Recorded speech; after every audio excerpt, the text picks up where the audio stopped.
Sevinch Mo'min va kimga turmushga chiqadi? Azizlar, videorolikni oxirigacha ko'ring. Bu galgi videoroligimiz boshqalaridan tubdan farq qiladi.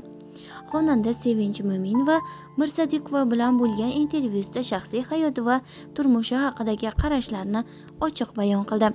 Uylanmagan o'zingizdan kichik yigitlardan ham turmush qurish takliflari bo'lganmi deb so'raldi. Sevinch bu savolga quyidagicha javob berdi.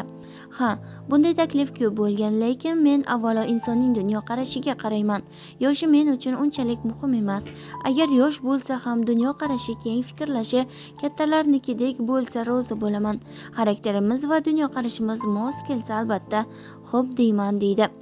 Shundan so'ng jurnalist xotini vafot etgan yoki ajrashgan erkaklardan ham taklif bo'lganmi, bo'lsa qanday qaraysiz deya qiziqdi. Xonanda bu savolga ham ochiq javob berdi. Ha, bunday taklif ham ko'p bo'lgan, lekin men avvalo nega ajrashganini bilaman. Agar kechirilmaydigan jiddiy sabablar tufayli ajrashgan bo'lsa, dunyoqarashi keng va xarakterimiz to'g'ri kelsa rozi bo'lishim mumkin.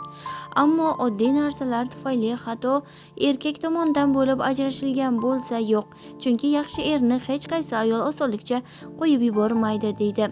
Sevinch o'z qarashlarini davom ettirib shunday deydi: dunyoqarashi bolalarnikidek menikidan past bo'lgan inson bilan yashaganimdan ko'ra hozirgi hayotim ming marta yaxshi.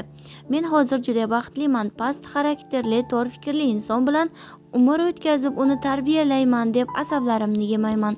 Erkak bo'lishi kerak. Men uning yonida erkatoy bo'lib unga suyanib yashashim, ishonishim kerak.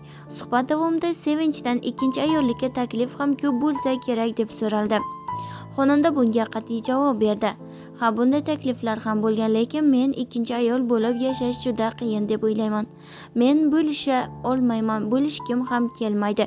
Ich-ichimni yeyman. Agar adolat bo'lmasa bunday turmushni qabul qila olmayman. Axir aytilgan, agar adolat qila olsangina uylan, bo'lmasa bitta bilan shukr qilib yashayver. Adolat bo'lmasa bunday nikoh uzoqqa bormaydi va albatta kimnidir baxtsiz qiladi deydi xonanda.